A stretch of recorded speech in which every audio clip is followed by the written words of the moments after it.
So we've learned a lot about recursion so far. We've gone over 2 previous lectures. The first things that we learned were how we should think about it, and the answer to that is just the free lunch idea, right? So we have a recursive method. Don't worry about how it works. Just assume that when you make the call, the method contract will be followed. So you don't have to worry about what's going on. Just think of it like any other method. You make the call, assume it does it right, and if the rest of your program, the rest of your code in that method works correctly, you'll get the right answer. And there's actually proof for that, which is the first thing that we taught you. Next we considered is why do they work?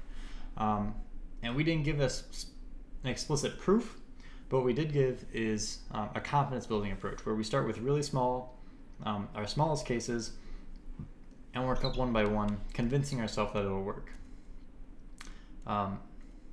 So this is specific to every kind of recursive problem.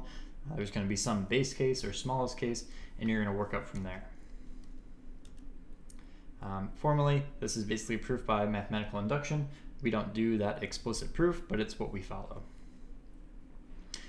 Finally, today we're going to go over how that recursive method works. It's been a while since we've talked about recursion. You guys have continued to use it. But finally, we're going to talk about how it works, like in the computer, what's going on. Hey, bud, calm down. So this might be useful for you to know. A lot of people are going to benefit, I think, from knowing this. I think when I first learned it, it was really useful to finally see this. It's a bit more visual than the other things, so that might also be something useful. I'm going to go through these later. First, we're going to go through an example that I made. It's a pretty simple, let's make this bigger, a pretty simple method. I'm just counting the number of digits in some natural number. So if I have 5 digits, like this has exactly 1 digit, this has 1 digit, this has 2 digits, and this has 10 digits. So that's all I want this method to do. I'm going to start. Any number that I get has to have at least 1 digit, so my total is going to start at 1. Okay.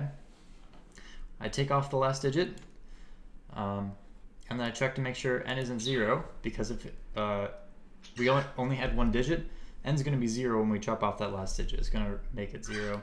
And we only do this recursive call if n isn't 0, and we simply add the number of digits for our remainder onto total. So let me pull up my iPad here. Right, if we have 1, 2, 3, all I'm going to do is chop off this last one, right? I'm going to say total is 1 for this, and then I'm going to call num of dig 1, 2, right? And basically I'm just adding that onto 1, right? Because I'm always chopping off 1 digit at a time, and then I'm checking how many digits are in the rest of the number, basically. So pretty easy. And then I multiply by 10 and add the last digit, which restores our value. So as we go down and build back up, we've restored our value. So super straightforward. I've verified that it works here. So our counts, there's 1 digit in NN1 and NN2, which is just 0 and 1, so that's right. There are 2 digits in NN3 and 4, 10 and 11, and this one has 10 digits, and it tells me 10, and it also restores them all properly. So pretty confident that this solution's working. Now let's go over what an example of a recursive call would actually be doing, how it works. I'm going to use my iPad for this. So let's suppose we make a recursive call on num of dig 1, 2, 3. Or that's our first call, okay? So in here we're going to have our variables. We're going to trace it. We have n. It's going to start as 1, 2, 3, right? And then I go in here. We have total and last digit. Total is going to start at 1, and last digit is going to start at 3. but right when I do this division, I'm also chopping off that last digit of n. So we're actually going to update n to be 1, 2. Right? Okay, continue tracing. N is not 0, right? It's 12 right now. So we're going to go ahead and do this recursive call on n. It's going to call num of digits on n. So right when we make that call, we actually freeze all this, and we make another recursive call, num of dig 12, right? And this is going to have the exact same thing under it, right? N is coming in as 12, total is starting at 1, last dig. We're going to chop off that last digit. It's going to be a 2, and then we're going to update this to just be 1. All right, and then notice n is 1 now, and it's not 0, so we go into the if statement again and do another recursive call. So now this gets frozen. It calls it once more on num of dig 1. Okay. N is 1, total is 1. Then we chop off the last digit. That's going to be 1. That makes n 0, right? So now we don't do our recursive call. Over here, this if statement is skipped. And so now we go into here. We do n dot multiply by 10. And we add, I'm going to make this side by side. Won't work. So now we do n dot multiply 10. Oh, I don't want to delete it. This was 0.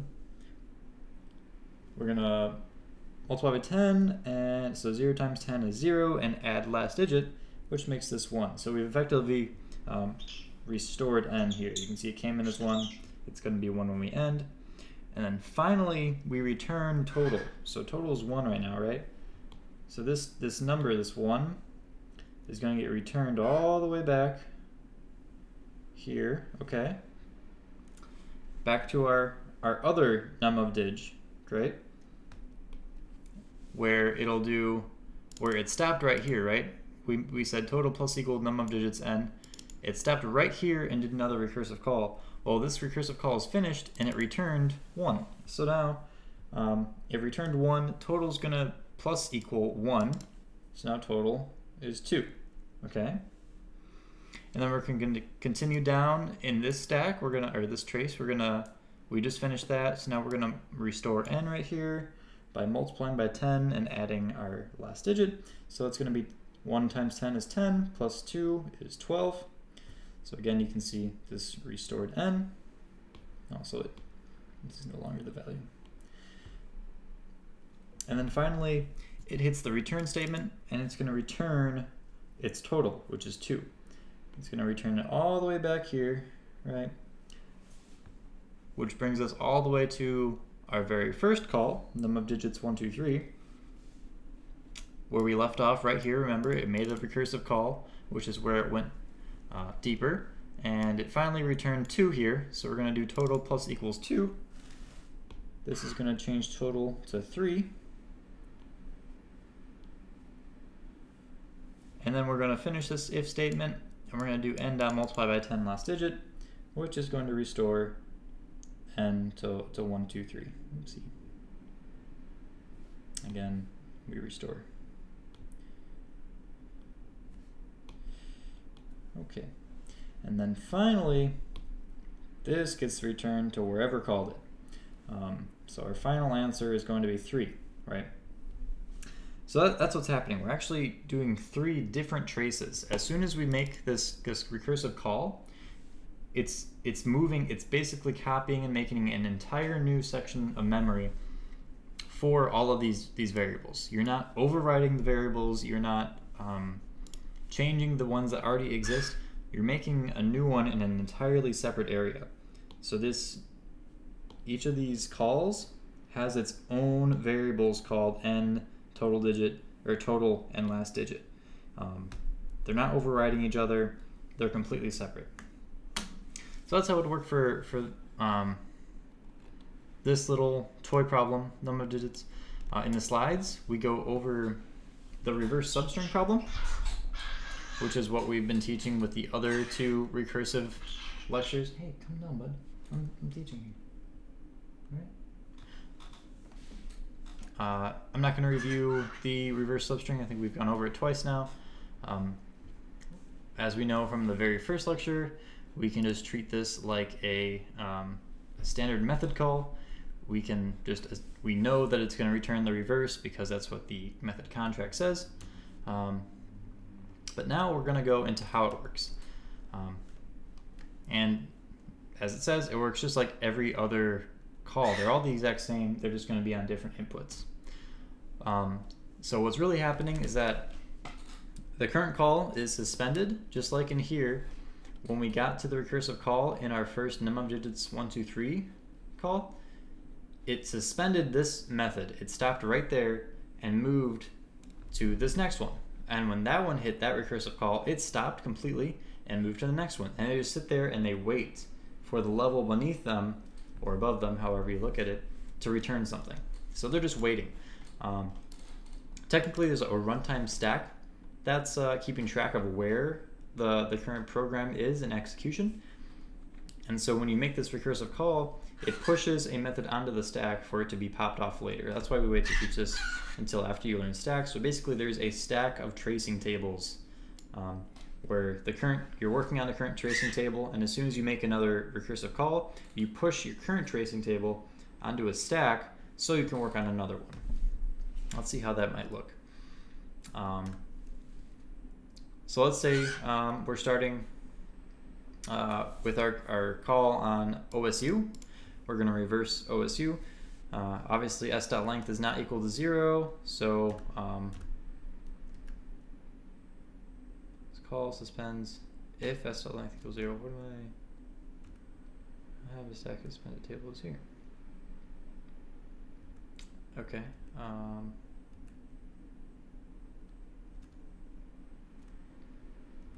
don't know why. What are these? We're just going to jump right into this. So this is the main part. So we make our normal call, everything's fine. We get to here, and then we make our recursive call on reverse substring, right? We have this tracing table so far, but we made another call, right? Like I said, these variables aren't, they're not copied, they're not overwritten. We actually push our entire, this exact tracing table to the stack and make a completely new call for the substring that we called it on, right? So we called it on sub, in this case, it's just SU, right? The last two characters of OSU. We push our current call onto the stack, start a completely fresh call, right? All these variables are newly initialized. It's a completely new method call with SU as the input. And then we work through it, call reverse substring on U. Again, we made a recursive call. We're going to push this entire stack, this entire tracing table onto our stack and make one more call. Trace through it again. Sub is now empty, but we have another recursive call, reverse substring, so we're going to push it once more. And finally, we hit this last if statement, right? This base case, our smallest case. If s.length equals 0, just return s. So we return the empty string. Finally, we return a value which finally pops the top one off, right? And we get some value for reverse substring, which is the empty string. And so then this one can finally finish, and it returns its result to the next one so that we can pop off the next tracing table. Hey, quit breaking my jacket, bud. And then we continue this all the way up, right? Then we finally can finish our very last one and reverse our full string. So that's the whole how. It's kind of this building up and tearing down iteratively of a problem. You have if you have like a natural number with 10 digits, you will have 10 different calls to number of digits, right? You have one when it's 10 items, one when it's 9 items, 8, 7, 6, and so you're building up this stack, and as they finally hit the return statement, you pop one off, you pop one off, you pop one off, and then finally comes collapsing down until you finally get your answer. That's why you might run into stack overflow issues with recursion, because your stack got too big and you ran out of memory. It's basically like an infinite loop sort of, except for recursive methods. So you just made your stack too big. Let me reiterate, every copy, I guess, of this recursive method has its own variables. You're not overwriting any variables, even though they have the same names. They're all within a local scope to the new copy. This is kind of how every method works, whether it's recursive or not, right? As soon as you hit a method call in some method, right? So in main, for instance,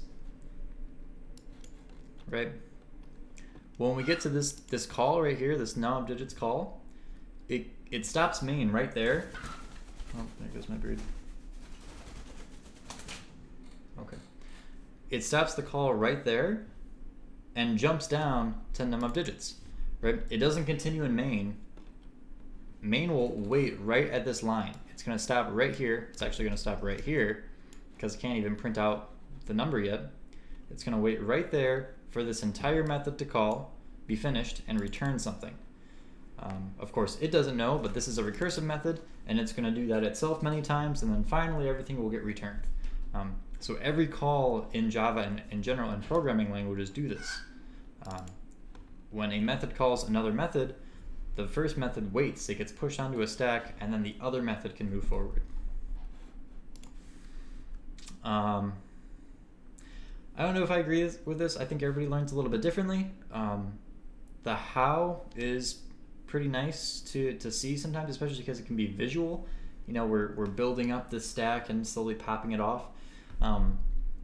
So it can help you reason about the code, but it's definitely not useful for like extremely large recursive problems. Like, I don't think power mod with very large numbers. You can't really think about it. I mean, you know that your power is going to decrement by a factor of 2 every time, but it really doesn't help us as long as we can use the free lunch method, really, of knowing that the recursive call should return the right answer if the rest is coded properly. That's a bit more helpful for actually creating the right result.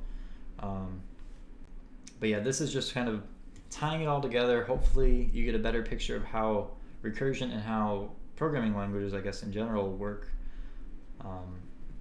when they make calls. It's not overriding the variables. It's creating an entirely new copy, basically, of that method, of that tracing table, to work through until it hits the return statement, at which point it'll send the information and pop the next one off the stack. Yep, that's going to be it.